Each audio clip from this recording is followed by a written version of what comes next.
The rumble of thunder echoed across the dusty plains of Glenrio, New Mexico, as Emma Wilson stared at the livid face of her boss, Herbert Fletcher, who towered over her desk with veins bulging at his temples. The year was 1885, and Emma had just committed what Fletcher considered the cardinal sin of general store management, extending credit to a poor family whose child lay sick with fever. "You think you can just give away my merchandise?" Fletcher bellowed, slamming his fist on the counter so hard that the bell by the register jingled. "That Harper family has no means to pay. This is the third time this month you've made decisions above your station, Miss Wilson." Emma, 22 years old with auburn hair pulled back in a practical bun, stood her ground despite her trembling hands. "Mr. Fletcher, their youngest has typhoid. They needed medicine and food. Mr. Harper promised to pay when what? When his pathetic farm that hasn't yielded a decent crop in 3 seasons miraculously produces gold." Fletcher cut her off with a dismissive wave. "I don't run a charity, Miss Wilson. I run a business." The general store, Fletcher's Mercantile, was the lifeblood of Glenrio. Since arriving in town 2 years prior, Emma had worked tirelessly as Fletcher's assistant, keeping the ledgers balanced, organizing inventory, and serving the townsfolk with a smile even when her boss's greed made such expressions difficult to maintain. "Now, listen carefully," Fletcher continued, lowering his voice to a menacing growl. "One more act of unauthorized charity, one more decision without my express approval, and not only will you be dismissed, but I'll make certain you don't receive a penny of the wages you've earned this month." No references either. His yellowed teeth showed through his unkempt beard as he sneered.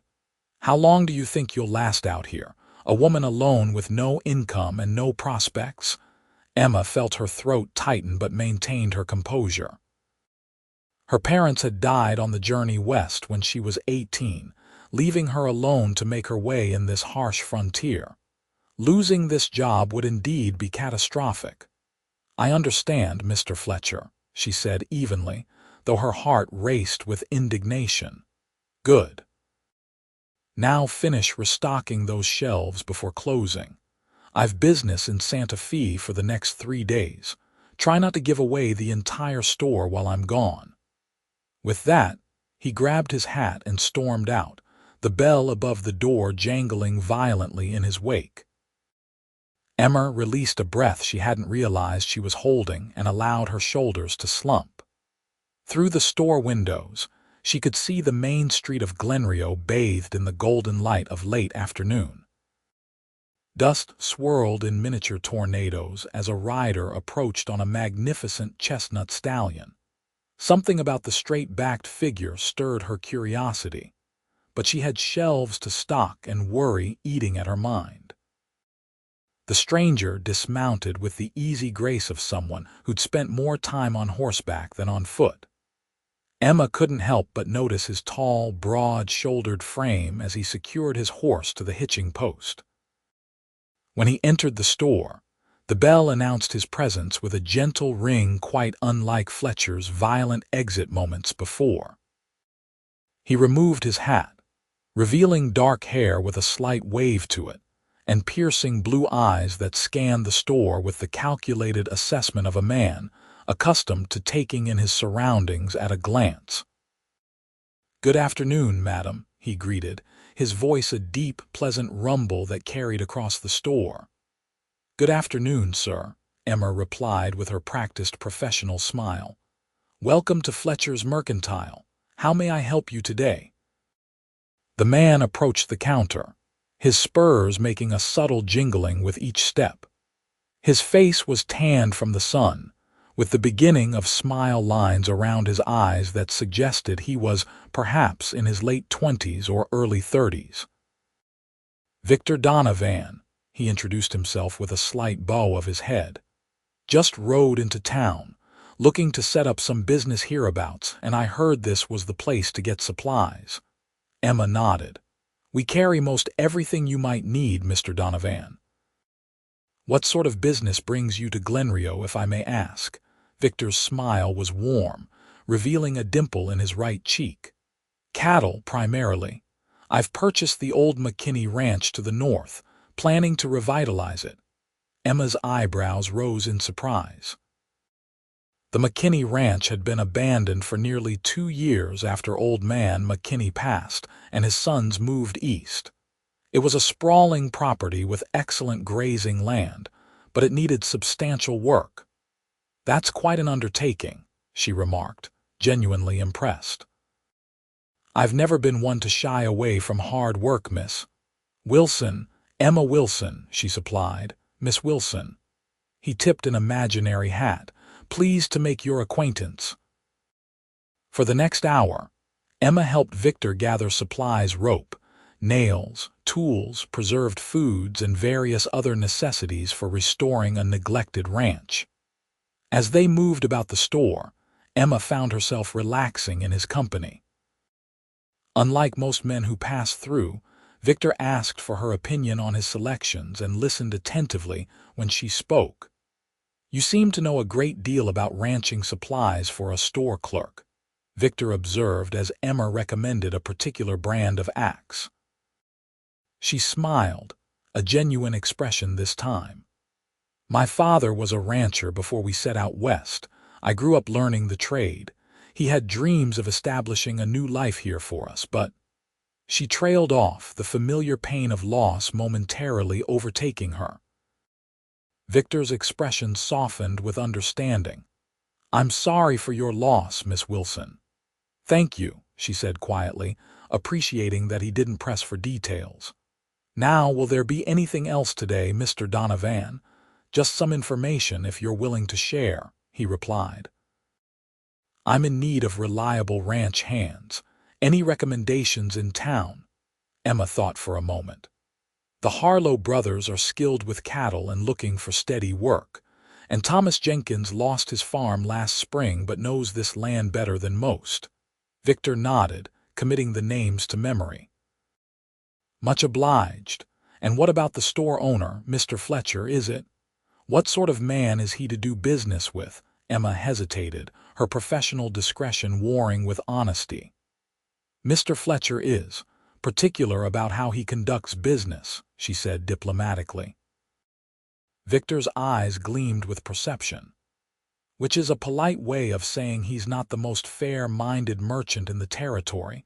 A flush crept up Emma's cheeks. It wouldn't be my place to say, sir. No, I suppose it wouldn't, Victor agreed, his gaze lingering on her face. But I appreciate your discretion all the same. As Victor paid for his purchases, a substantial sum that would surely please Fletcher, Emma arranged to have the heavier items delivered to the ranch the following day. I'll be back in town within the week, Victor said as he gathered the smaller parcels. Perhaps you'll still be here to assist me. I certainly hope so, Emma replied, a hint of worry creeping into her voice despite her attempt to maintain professionalism. Victor paused, his perceptive eyes studying her face. Trouble with your employment, Miss Wilson? Emma shook her head quickly. Nothing I can't handle, Mr. Donovan. Thank you for your business today. Victor seemed unconvinced but didn't press the issue. Then I'll bid you good day, Miss Wilson. Until we meet again. After he left, Emma returned to stocking shelves, but her mind kept wandering to Victor Donovan's kind eyes and the respectful way he'd treated her, a stark contrast to Fletcher's bullying behavior. She wondered what it might be like to work for someone who valued decency over profit. Over the next 3 days, with Fletcher away in Santa Fe, Emma ran the store with efficiency and care. She extended no unauthorized credit, but took special care with the poorer families, finding small ways to help them stretch their meager funds: an extra ounce of sugar here, a slightly more generous measure of fabric there.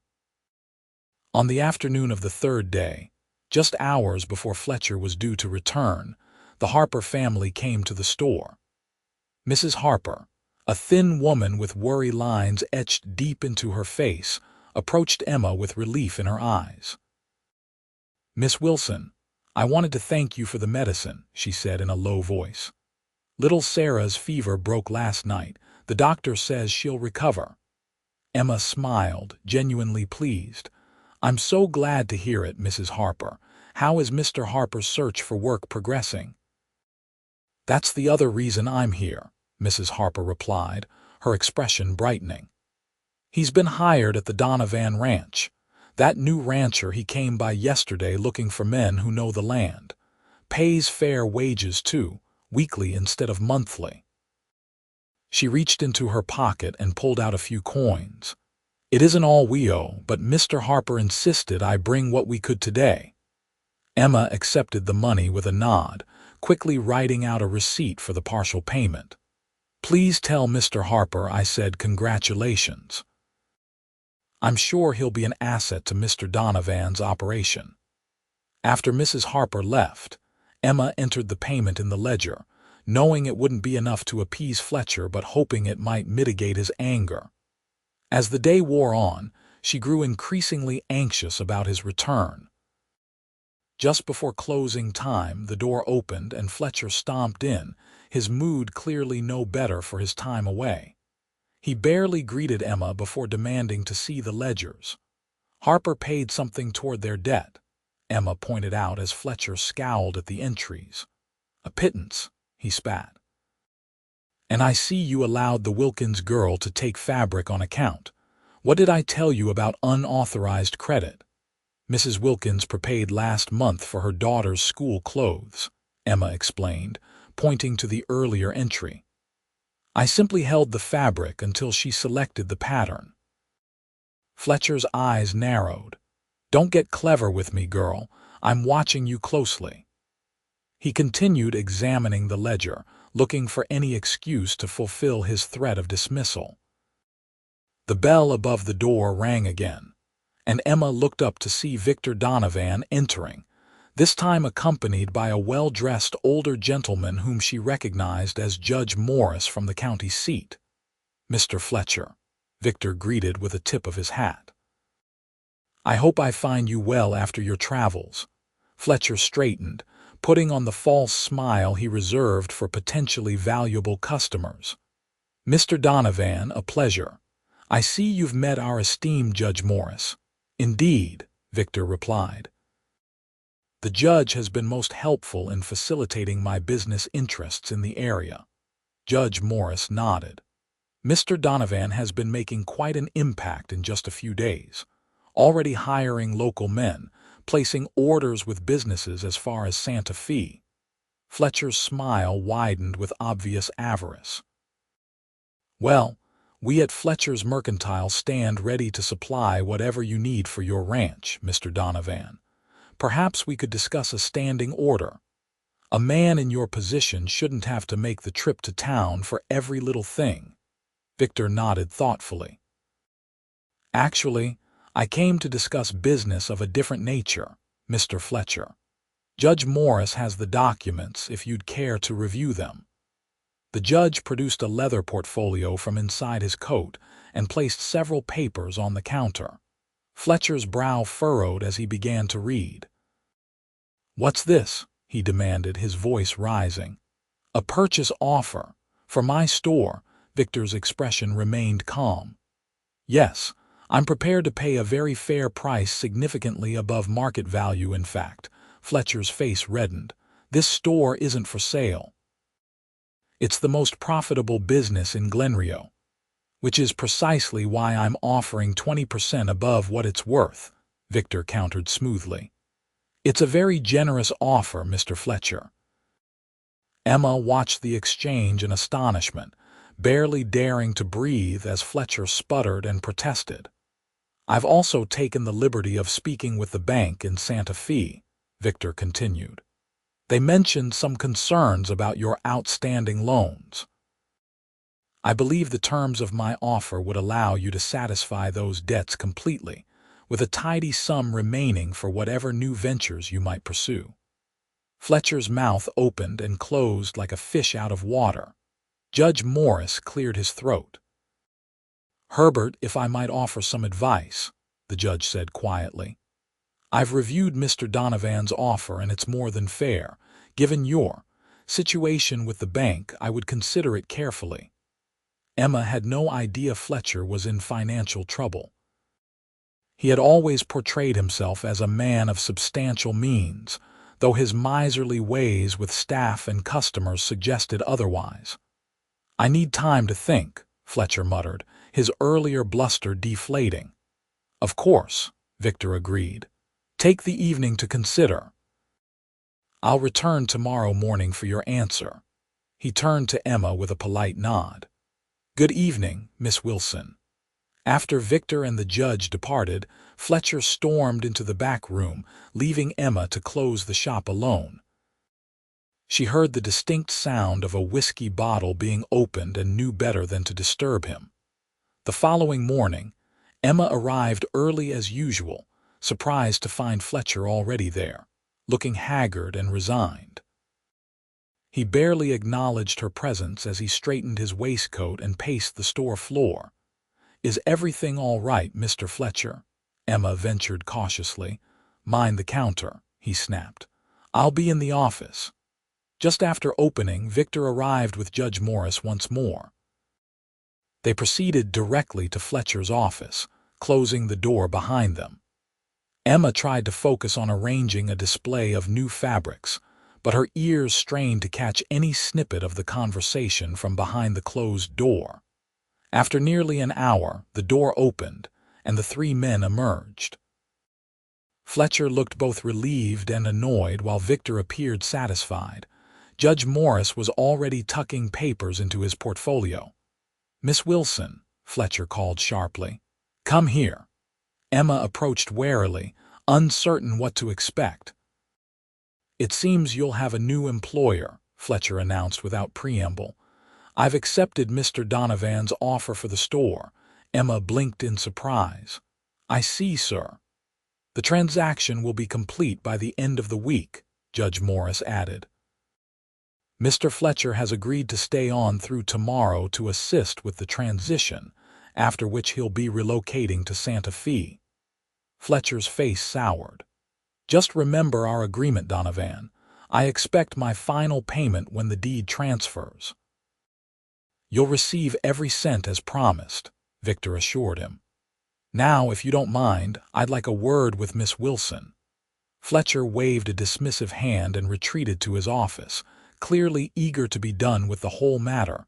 Victor turned to Emma with a smile. "Miss Wilson, I realize this comes as a sudden change. I want to assure you that your position is secure, more than secure, in fact." Emma released a breath she hadn't realized she was holding. "Thank you, Mr. Donovan. I appreciate that." "Actually," Victor continued, "I'd like to offer you more than just job security. Based on what I've observed and heard around town about your capabilities, I'd like you to take over as manager of the store." Emma stared at him in disbelief. "Manager?"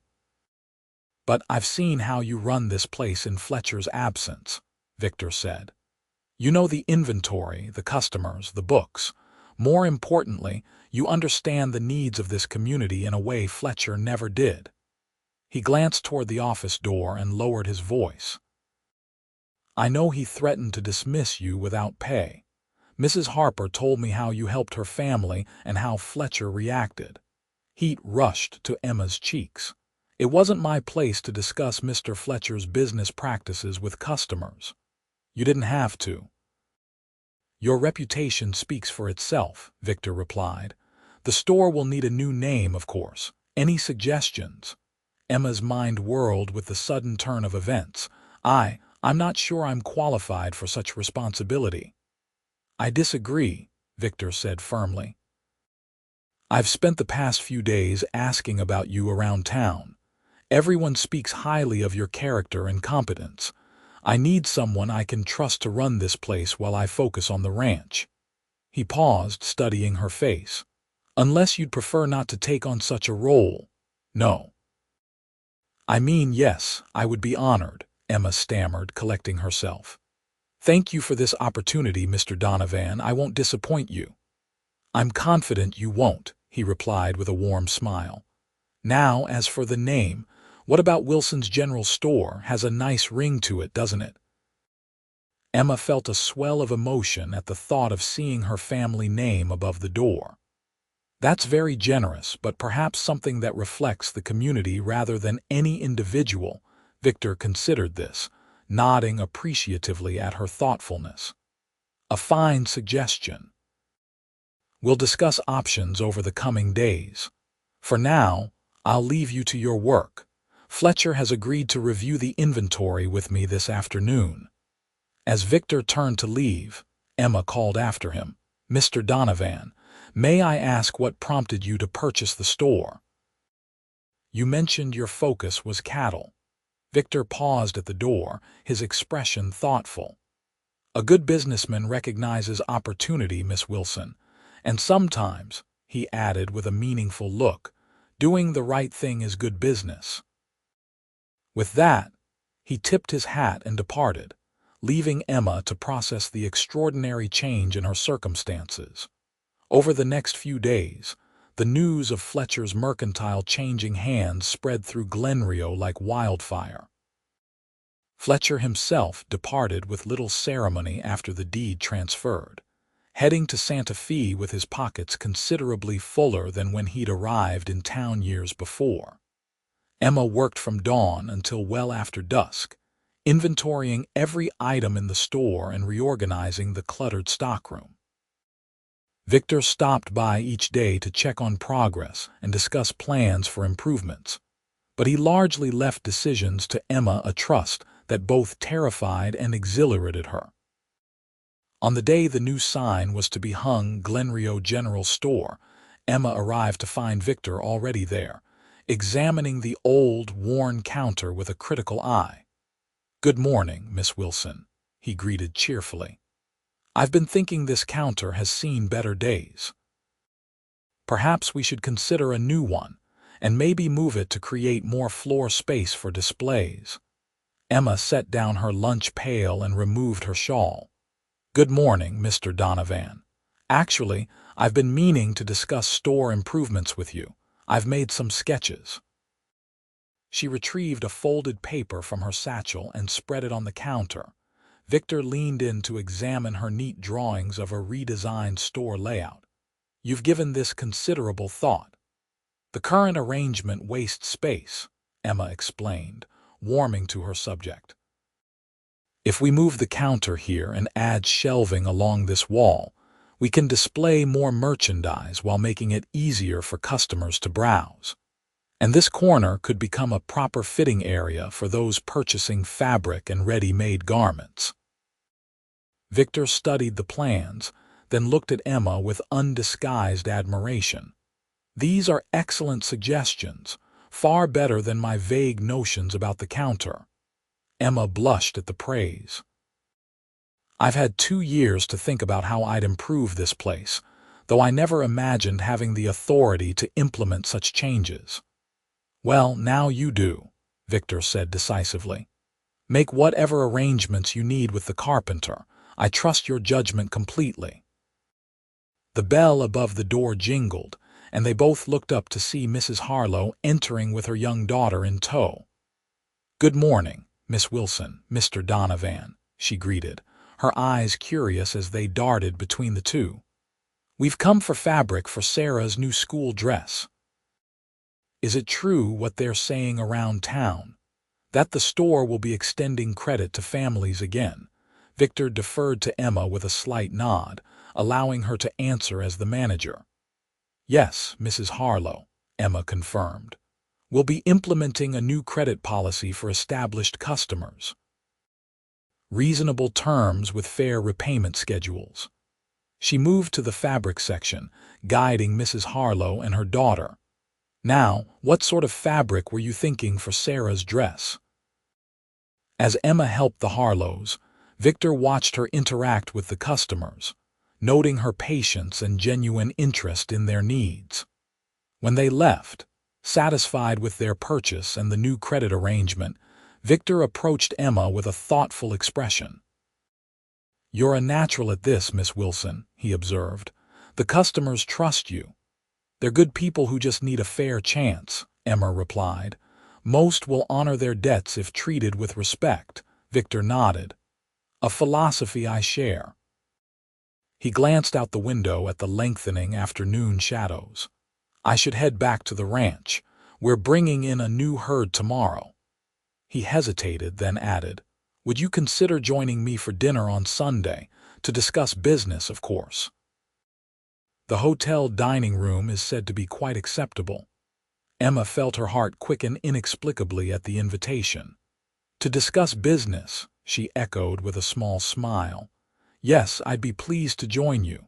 "Excellent. Shall we say 5 o'clock? I'll call for you at your boarding house." After Victor left, Emma found herself smiling as she continued her work, looking forward to Sunday with an anticipation that went beyond mere business discussions. Sunday arrived with clear skies and a gentle breeze, a perfect late spring day in New Mexico territory. Emma spent more time than usual preparing for dinner, selecting her best dress of cornflower blue calico and arranging her hair in a style slightly more elaborate than her usual practical bun. Mrs. Tanner, her landlady, noticed the extra care and raised a knowing eyebrow. "Meeting someone special, dear?" she inquired as Emma descended the stairs of the boarding house. "Just a business dinner with Mr. Donovan," Emma replied, fighting a blush. Mrs. Tanner's smile turned knowing. "MMHMM. Well, he certainly caused quite a stir among the unmarried ladies in town. Handsome, successful, and from what I hear, a gentleman through and through." Emma was saved from responding by a knock at the door. Mrs. Tanner answered it to find Victor standing on the porch, hat in hand, dressed in a well-tailored suit rather than his usual ranching attire. "Good evening, madam," he greeted Mrs. Tanner politely. "I've come to escort Miss Wilson to dinner." "Of course you have," Mrs. Tanner replied with barely concealed delight. "Emma, dear, your business dinner has arrived." Emma stepped forward, conscious of Victor's appreciative gaze as it took in her appearance. "Good evening, Mr. Donovan." "Miss Wilson," he responded, his voice warm. "You look lovely." "Thank you," she said, accepting his offered arm. "Shall we?" As they walked the short distance to the hotel, Emma was acutely aware of the glances they attracted from townspeople out for evening strolls. Victor, too, seemed to notice the attention. "It appears we're providing the town with something to discuss over breakfast tomorrow," he remarked lightly. Emma smiled despite her nervousness. "Small towns thrive on such discussions, Mr. Donovan. I hope you don't mind being the subject of speculation." "Not at all, as long as the company is worth the gossip," he replied with a wink that sent a flutter through Emma's stomach. The hotel dining room was indeed acceptable. As Victor had put it, the best establishment in Glenrio, though modest compared to restaurants in larger cities. The proprietor, Mr. Simmons, greeted them with obvious pleasure and led them to a table by the window. "Our finest table for Glenrio's newest business owner and his lovely companion," Simmons announced with a flourish, presenting menus with exaggerated ceremony. Over a meal of beefsteak, potatoes, and fresh spring vegetables, their conversation flowed easily from business matters to personal histories.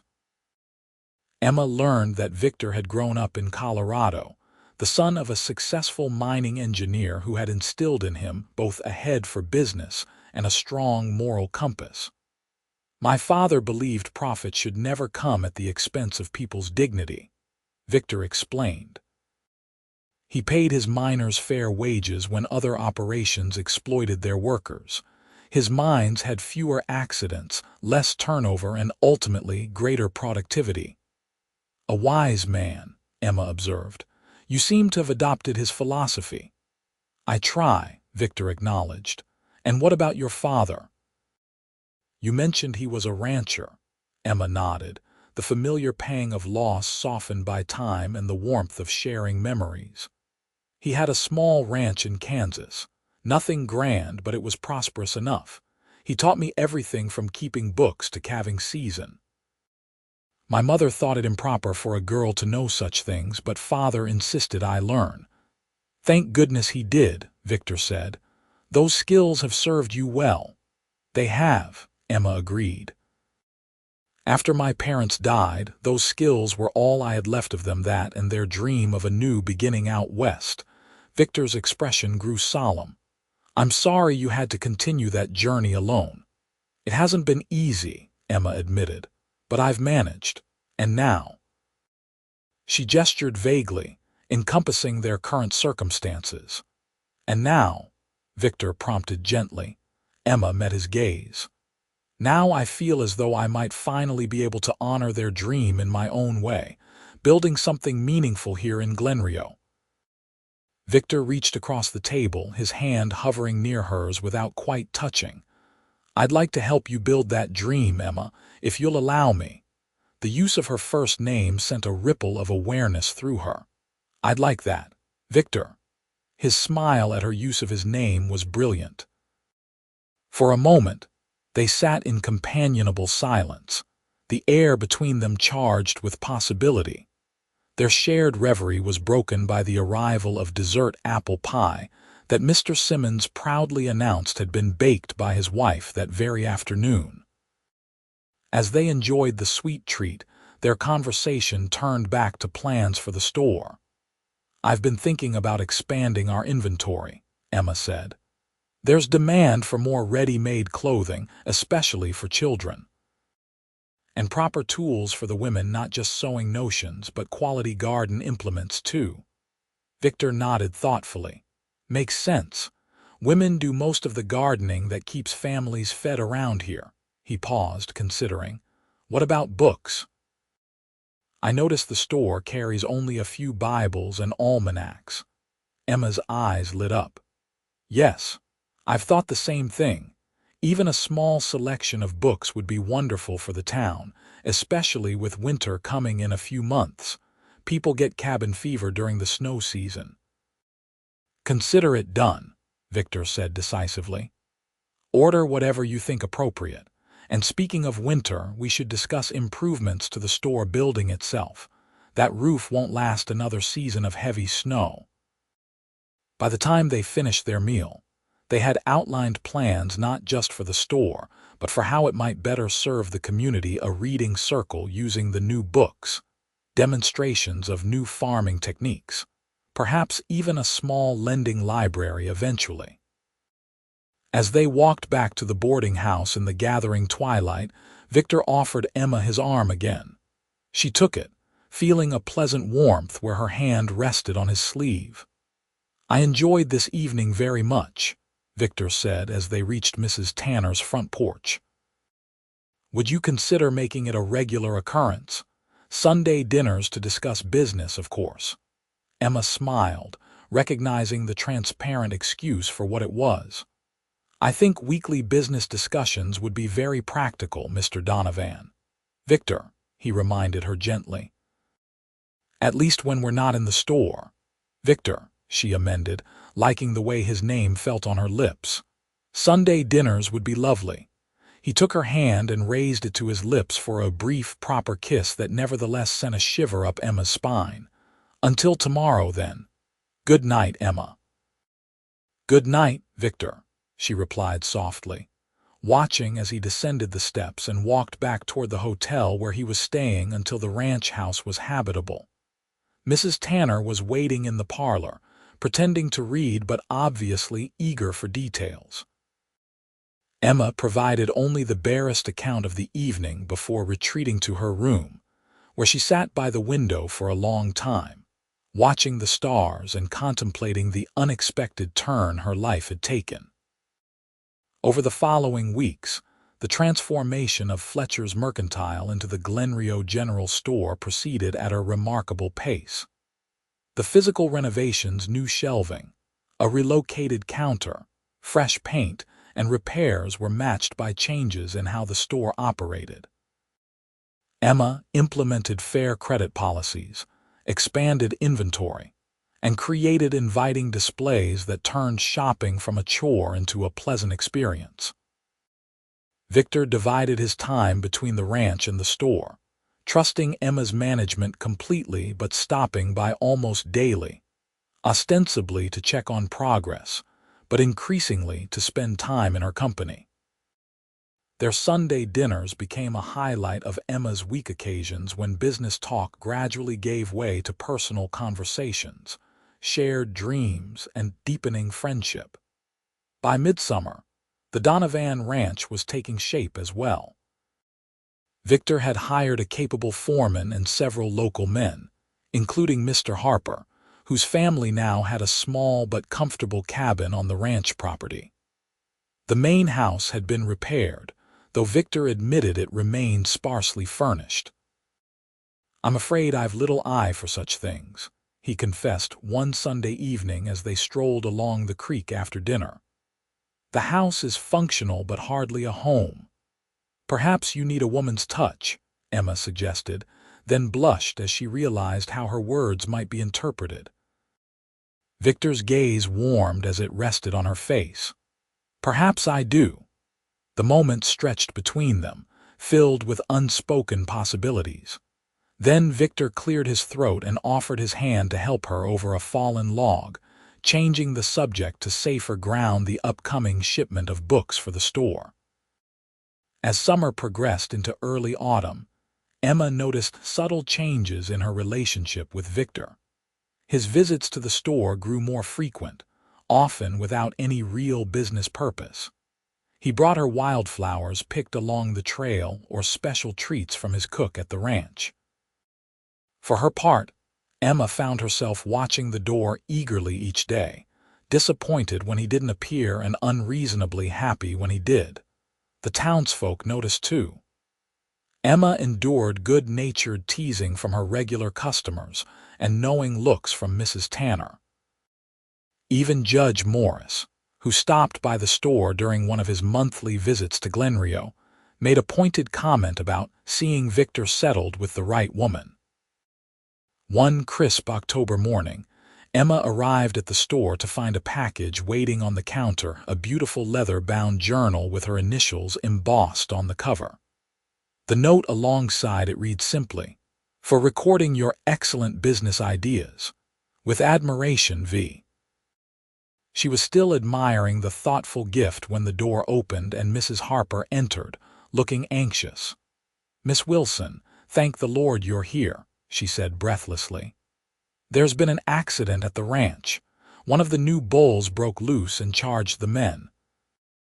Mr. Donovan was injured trying to protect young Jamie Cox." Emma's heart lurched painfully. "How badly is he hurt? Where is he now?" "Dr. Peterson is with him at the ranch house. Said his leg was broken and he took a nasty blow to the ribs, but he'll recover with rest." Mrs. Harper twisted her apron in her hands. "He's asking for you, Miss Wilson. Sent me to fetch you if you're willing." "Of course," Emma replied immediately, already reaching for her shawl. "Mrs. Peterson can watch the store today." The doctor's wife often helped out when Emma needed to be elsewhere. "Let me leave a note, and I'll come right away." The ride to the Donovan ranch seemed interminable, though in reality it took less than an hour in Mr. Harper's wagon. Emma's mind conjured increasingly worrying scenarios despite Mrs. Harper's assurances that Victor's injuries, while painful, weren't life-threatening. The ranch house came into view at last: a substantial two-story structure with a wide porch, freshly painted white with green trim. Several horses were hitched outside, and a cluster of ranch hands stood near the steps, their expressions concerned as they discussed the morning's events in low voices. Thomas Jenkins, one of the first men Victor had hired, hurried to help Emma down from the wagon. "He's inside, Miss Wilson. Doc's got him settled in the downstairs bedroom since he won't be managing stairs for a while." Emma nodded her thanks and hastened into the house, guided by another ranch hand to a room off the main hall. She knocked softly on the partially open door. "Come in," Victor's voice called, sounding strained but alert. Emma entered to find him propped up in bed, his left leg splinted and bandaged, a purpling bruise visible on his temple.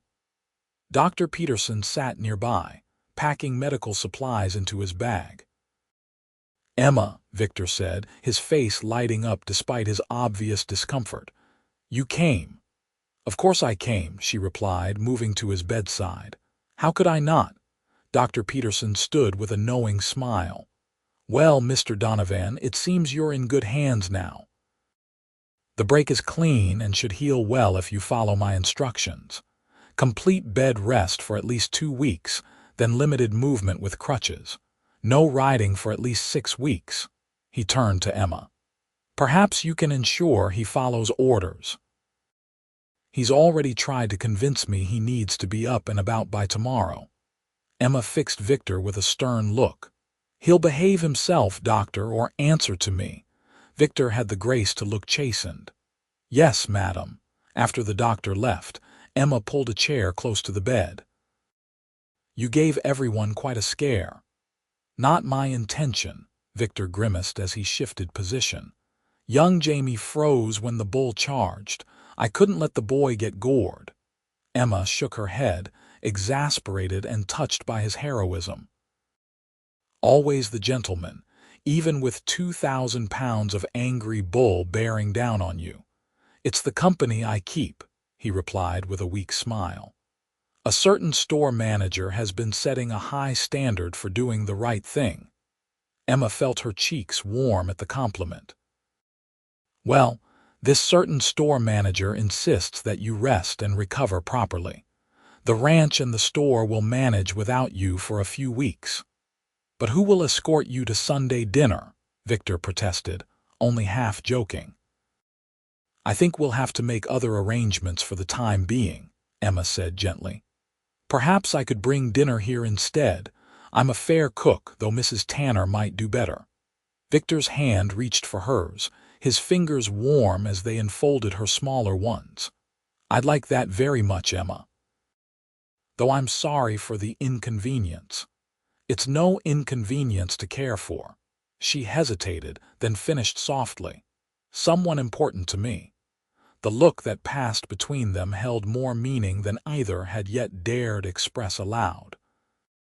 Victor's thumb traced gentle circles on the back of her hand, sending pleasant shivers up her arm. "Emma," he began, his voice husky with emotion, but they were interrupted by a knock at the door. "Mr. Donovan." It was Jenkins again. "The foreman needs instructions about the north pasture fencing, and Judge Morris just rode in, asking to speak with you." Victor sighed in frustration. "Send the judge in and tell Williams I'll discuss the fencing later." Emma began to withdraw her hand, but Victor held fast. "Stay, please." She nodded, settling back into the chair but smoothing her features into a more composed expression as Judge Morris entered the room. The judge took in the scene with shrewd eyes, noting their clasped hands and Emma's proximity to the bed. "Miss Wilson, good to see you." "I trust our patient is behaving himself." "Trying to, Judge," Victor replied before Emma could answer. "What brings you all the way out to the ranch?" "Heard about your accident in town and thought I'd check on you myself," Morris said, taking a seat by the window. "Also wanted to discuss that land deal we mentioned last month." "The Prescott parcel," Victor nodded. "I'm still interested, assuming the water rights are included as promised." The men discussed business matters for several minutes while Emma listened quietly, impressed by Victor's sharp mind even when confined to a sick bed. Eventually, the judge rose to leave. "I'll have those papers drawn up next week. No rush to sign until you're back on your feet." Morris paused at the door. "Miss Wilson, might I have a word with you outside?" Surprised, Emma followed the judge into the hallway, wondering what he could want with her. "I've known Victor Donovan for nearly 5 years," Morris said without preamble once they were out of earshot.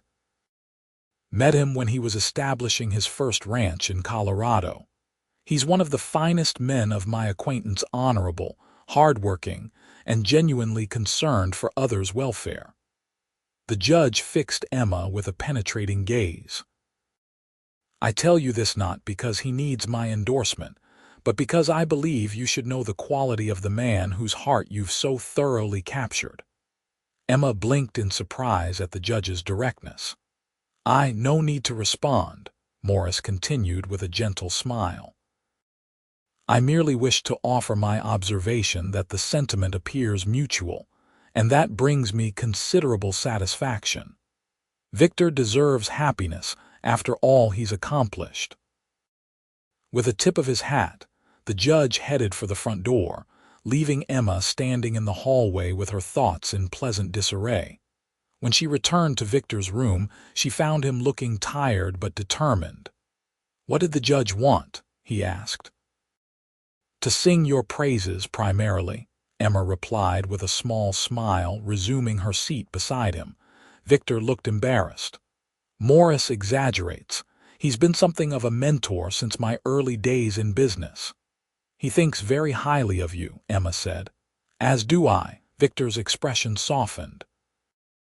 "Emma, before we were interrupted, I was about to say something important." Emma's heart quickened.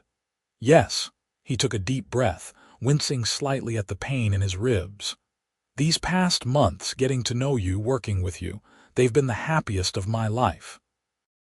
You're extraordinary, intelligent, compassionate, strong in ways that humble me." His hand found hers again. "I find myself thinking about you constantly, looking for excuses to visit the store, counting the days between our Sunday dinners." Emma felt warmth spreading through her chest at his words.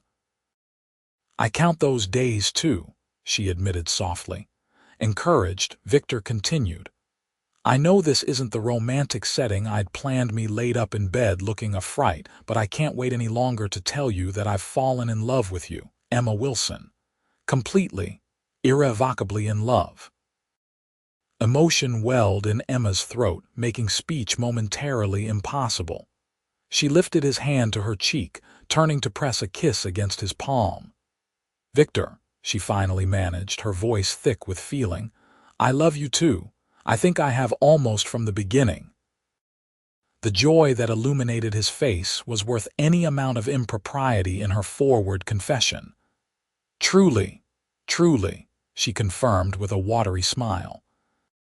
"How could I not love a man who rescued me from Fletcher's threats, who treats everyone with such respect, who risks himself to save a young ranch hand?" Victor tugged gently at her hand, drawing her closer until she perched on the edge of the bed.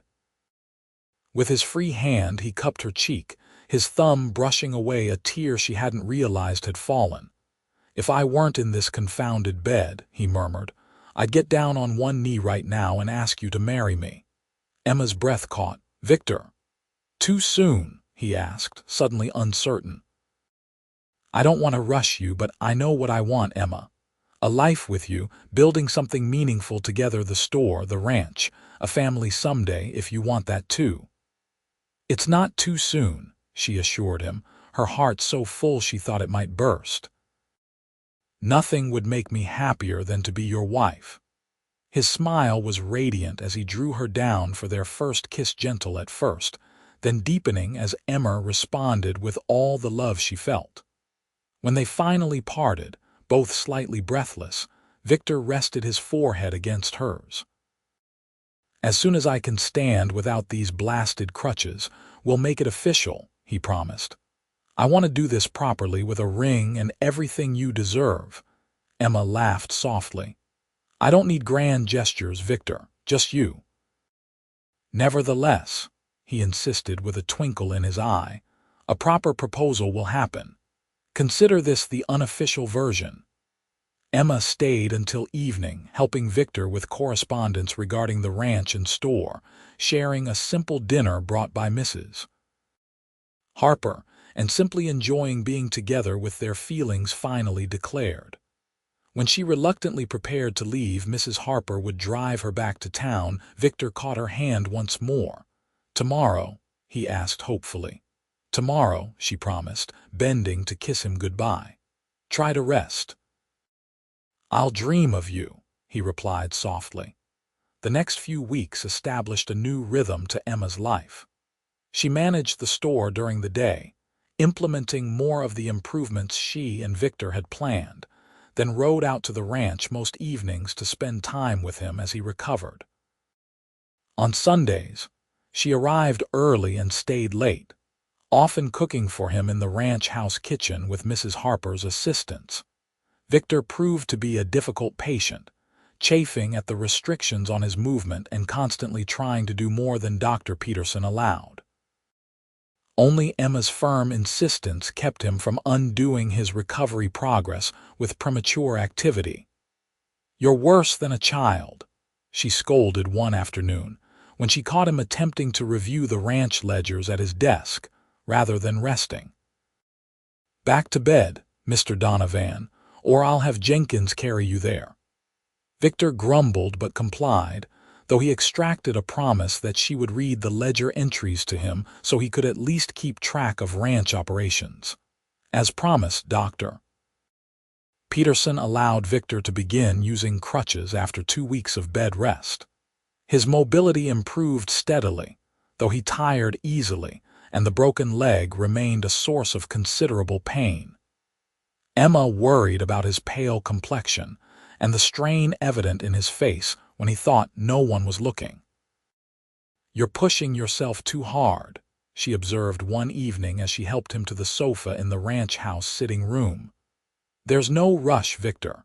Everything is running smoothly at both the ranch and the store." "I know," he sighed, settling back against the cushions. "I just hate being an invalid, and I hate that our courtship has been reduced to you playing nursemaid." Emma sat beside him, taking his hand. "Is that what you think? That I mind caring for you? You shouldn't have to," he said stubbornly. "I wanted to court you properly: dinners, dances, picnics by the creek, not watching me hobble around and wince every time I move." "Victor Donovan," Emma said firmly, "do you think I'm so shallow that I only want the easy parts of life with you? For better or worse, remember.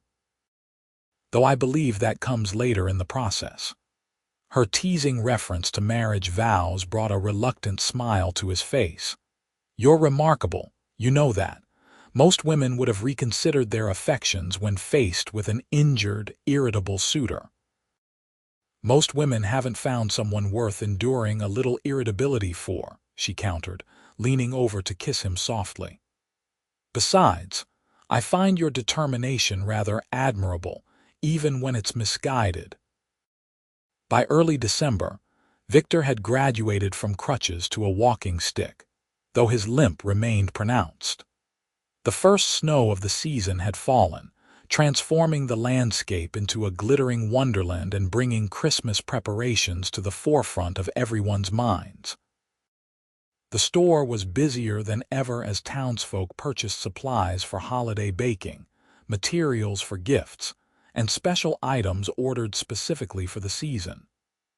Emma had arranged for a shipment of toys, books, and fine stationery that proved immensely popular. She extended the store's hours to accommodate working families, and ensured that even the poorest children in town would have at least one small gift for Christmas.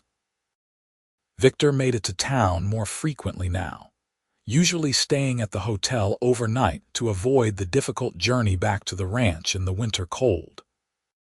He spent hours at the store, not managing but simply enjoying watching Emma in her element, confidently directing her small staff, helping customers find exactly what they needed, creating festive displays that transformed the once utilitarian space into a welcoming haven. "You've made this place the heart of Glenrio," he told her one evening as they closed up together. "Fletcher would never recognize it." "Good," Emma replied with satisfaction as she counted the day's receipts, "though I doubt he'd complain about the increased profits." Victor chuckled. "True enough.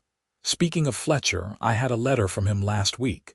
He's opened a hotel in Santa Fe and claims to be doing well, Even thanked me for forcing him to sell the store, though in his typically backhanded way. Emma raised an eyebrow in surprise. That's unexpected. I'm glad he landed on his feet, I suppose, though I still can't forgive how he treated the people here.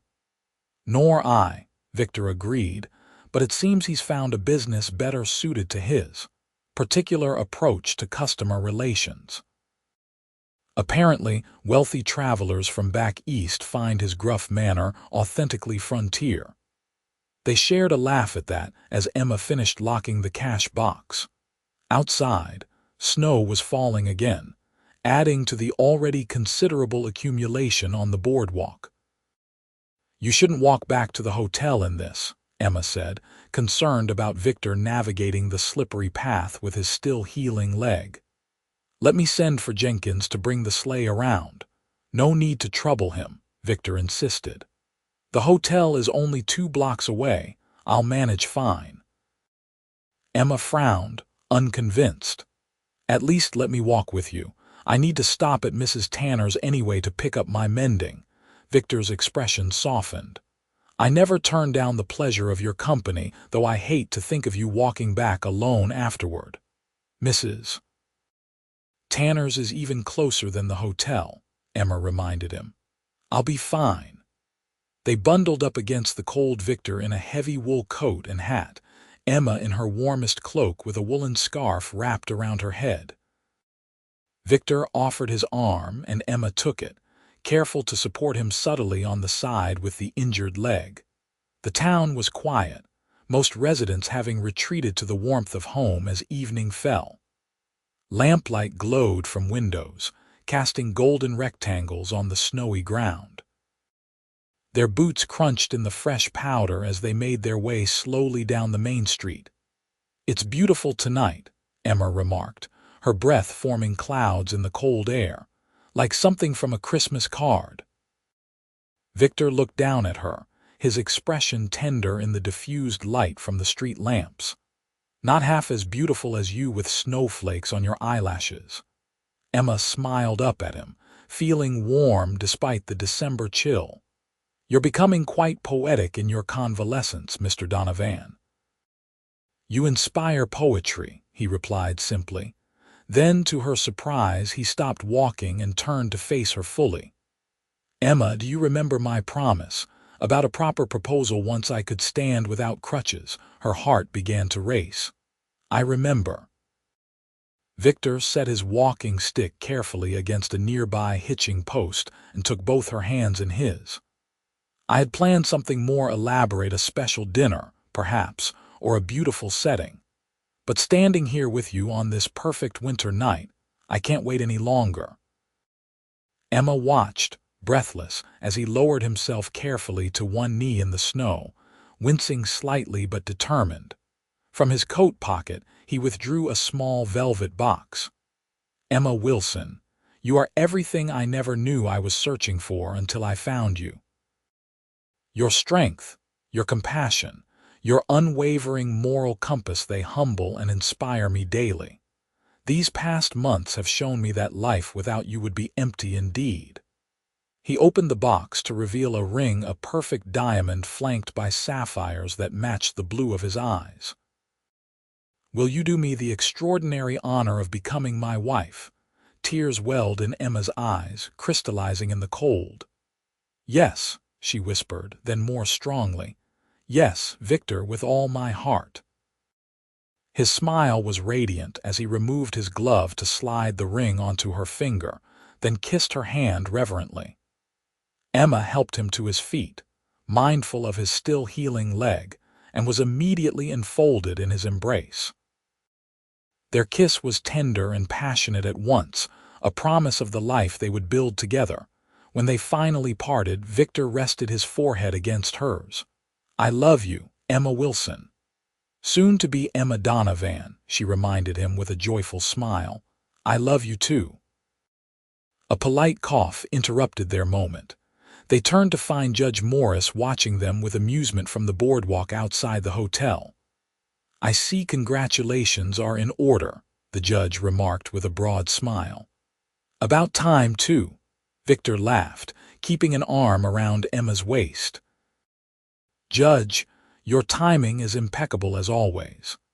"Don't let me interrupt," Morris replied with a wave. "Just heading in for my dinner, though you might want to continue your celebration somewhere warmer before you both catch your death." As the judge disappeared into the hotel, Victor retrieved his walking stick and turned to Emma. "He's right about the cold. Let me escort you to Mrs. Tanner's, then perhaps you'll join me for dinner at the hotel." "To celebrate," Emma nodded happily, taking his arm once more. "I'd like that very much." Mrs. Tanner's reaction to the news was everything they could have hoped for: delighted exclamations, happy tears, and immediate questions about wedding plans. After promising to return later with full details, Emma and Victor made their escape to the hotel dining room, where Mr. Simmons insisted on serving their finest bottle of champagne on the house. When he learned of the engagement, word spread through Glenrio faster than wildfire. By the following day, the store was flooded with well-wishers offering congratulations and, in many cases, unsolicited advice about wedding preparations. Emma accepted it all with grace, touched by the genuine happiness the townspeople expressed for her and Victor. They set the wedding date for April, when the snows would be gone and travel easier for those coming from a distance. Victor wanted to send for his 2 older brothers and their families from Colorado. Emma had a favorite cousin in Kansas City whom she hoped might attend. "April will give me time to make a proper wedding dress, too," Emma noted as they discussed arrangements over Sunday dinner at the ranch. Victor had insisted on returning to the property now that his mobility had improved, though Emma still worried about him managing alone. "You could buy a dress," Victor suggested. "Order something from Denver or even San Francisco." Emma shook her head. "I'd rather make it myself, something simple but elegant." "Whatever you wear, you'll be the most beautiful bride in the territory," Victor assured her, bringing her hand to his lips for a kiss. The winter months passed in a flurry of activity. Emma divided her time between managing the thriving store and preparing for the wedding. Victor focused on ranch operations, expanding his herd and improving the property. Together, they planned their future: which rooms in the ranch house would need renovation before Emma moved in, how they would balance their time between the ranch and the store, and their dreams for the years ahead. "I'd like children," Victor told her one snowy evening as they sat before the fire in the ranch house. "Not immediately, perhaps, but someday. A family to fill this house with laughter." "I'd like that too," Emma replied softly, imagining little ones with Victor's blue eyes running through the rooms and across the meadows of the ranch. "Though I hope you'll understand if I wish to remain involved with the store even after we have children." "I would expect nothing less," Victor assured her. "The store is as much your creation as the ranch is mine. Our children will simply have to learn both trades." His smile turned thoughtful. "Our children. I still can't quite believe this is real sometimes, that you chose me, that we're building this life together." "Believe it," Emma whispered, leaning in to kiss him. "I've never been more certain of anything." As winter gave way to spring, wedding preparations intensified. Emma completed her dress, a creation of ivory silk with delicate lace at the collar and cuffs. Mrs. Tanner and several other women in town planned the wedding feast, to be held at the hotel after the ceremony at the small church on the edge of town. Victor's brothers confirmed their attendance, as did Emma's cousin Margaret. The week before the wedding brought an unexpected letter from Herbert Fletcher, of all people. Emma opened it with trepidation at the store one quiet afternoon. "Dear Miss Wilson," it began formally. "News of your impending marriage to Victor Donovan has reached me here in Santa Fe.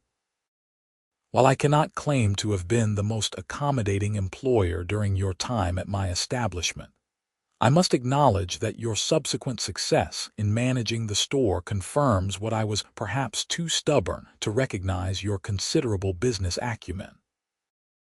Emma read on in astonishment as Fletcher proceeded to offer what amounted to an apology for his treatment of her and his congratulations on her engagement. He concluded with a surprising postscript: "A small wedding gift will arrive by stage next week.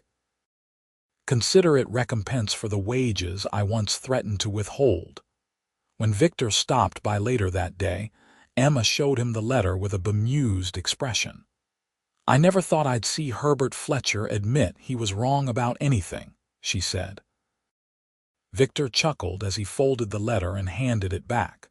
"People can surprise you, though I'm curious about this mysterious wedding gift." They didn't have to wonder long. 3 days before the wedding, the stagecoach arrived carrying a large crate addressed to Miss Emma Wilson and Mr. Victor Donovan.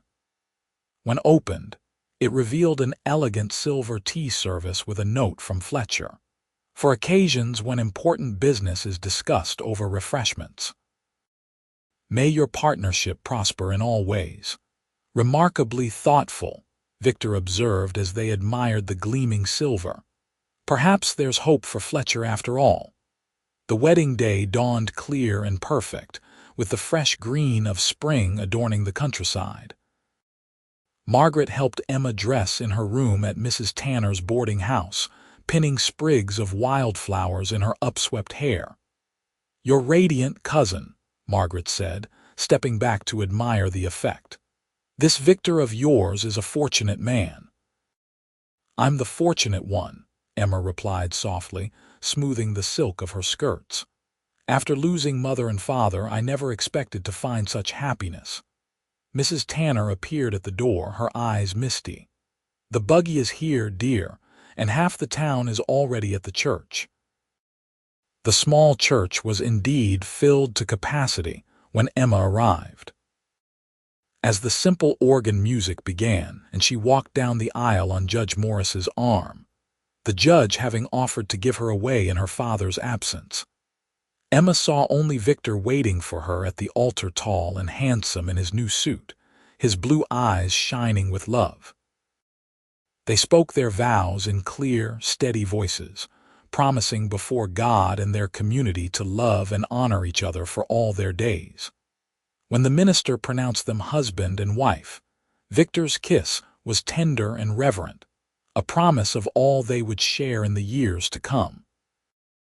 The celebration afterward was everything a frontier wedding should be: abundant food, music from local musicians, dancing, and joyful laughter.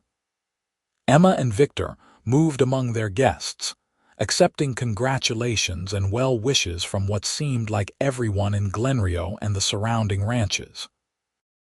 "Mrs. Donovan," Victor murmured in Emma's ear as they finally took a moment alone near the punch bowl. "How does it sound?" "Perfect," Emma replied, leaning into his side. "Absolutely perfect." They spent their wedding night at the ranch, which the hands had tactfully vacated for the occasion.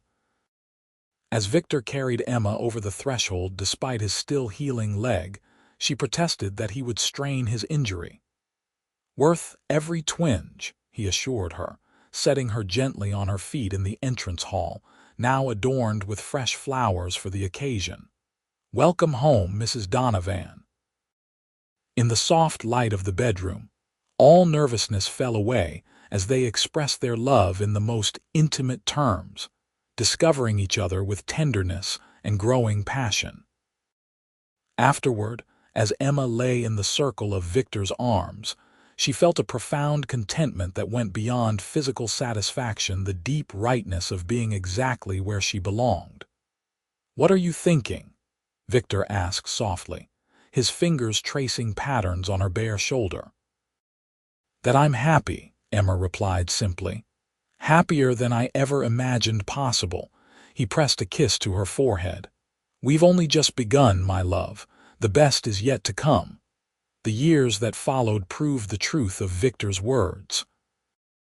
Under Emma's management, the Glenrio General Store continued to thrive, becoming not just a commercial enterprise but a true community center. She implemented many of the ideas they had discussed during their courtship: the lending library, demonstrations of new products, and even classes in the evenings for those wanting to learn reading or arithmetic. Victor's ranch prospered as well, becoming one of the most successful cattle operations in the territory. His fair treatment of his workers and innovative approaches to ranching earned him respect throughout the region. Judge Morris often remarked that the Donovan Ranch and the Donovan Store represented the best of what the West could be: enterprises built on hard work, integrity, and genuine care for the community they served. Emma continued to manage the store even after the birth of their first child, a son they named James Thomas Donovan, in the spring of 1887. Little Jamie, as he was affectionately called, often accompanied his mother to work, charming customers from his basket behind the counter. Victor proved to be a devoted father, often bringing the baby out to the ranch to inspect operations when he was just months old. Their daughter, Sarah Elizabeth, arrived 2 years later, completing their family.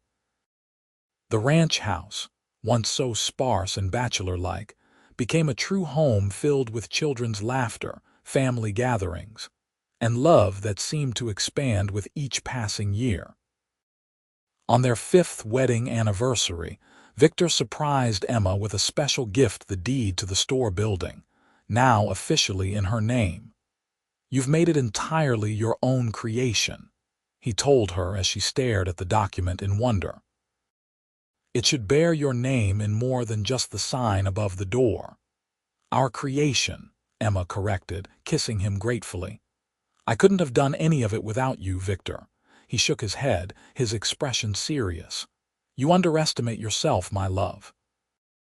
You had all the knowledge and ability long before I came along. I just provided the opportunity for you to use them." "And rescued me from Fletcher's threats," Emma reminded him with a smile. Victor laughed, drawing her into his arms. "One of my better business decisions, I must say. The return on that investment has been beyond calculation." Sometimes, in quiet moments, Emma would think back to that thunderous day when Fletcher had threatened to dismiss her without pay. How desperate and afraid she had felt, how uncertain her future had seemed. Had someone told her then that a handsome stranger on a chestnut horse would not only save her livelihood but become the center of her world, she would never have believed it. Yet here she was, Emma Donovan of Glenrio, New Mexico, wife, mother, respected businesswoman, and beloved partner to a man who valued her strength as much as her tenderness. The path that had once seemed so precarious had led to a life richer and more fulfilling than she had ever dared to dream. On a warm summer evening in 1895, 10 years after Victor had first ridden into Glenrio, the Donovan family gathered on the wide porch of their ranch house, Victor and Emma sitting close together on the swing. 8-year-old Jamie teaching 6-year-old Sarah to play checkers on a small table nearby. The sun was setting over the distant mountains, painting the sky in brilliant orange and pink. "You ever think about how differently things might have turned out?" Emma asked softly, her head resting on Victor's shoulder. "If Fletcher hadn't threatened me that day, if you hadn't come to town just then." Victor's arm tightened around her. "I believe we would have found each other somehow. Some things are simply meant to be." Emma smiled, watching their children's animated faces as Jamie let his sister capture one of his checkers with exaggerated dismay. "I think you're right," she agreed, turning to meet her husband's gaze. "Some things are written in the stars long before we recognize them." Victor leaned down to kiss her, the same warmth and tenderness in his touch as the first time, yet deepened by years of shared joys and challenges. "I love you, Emma Wilson Donovan," he murmured against her lips, "today and always." "And I love you," she whispered back, her heart as full as it had ever been. today and always. As twilight settled over the ranch and the first stars appeared in the darkening sky, the Donovans remained on the porch, a family built on love, respect, and the courage to see the possibility of something wonderful even in the most uncertain of beginnings. For Emma and Victor, the journey that had started with a threat and a timely rescue had become a life of shared purpose, an abiding love, a true frontier romance that would be remembered in Glenrio for generations to come.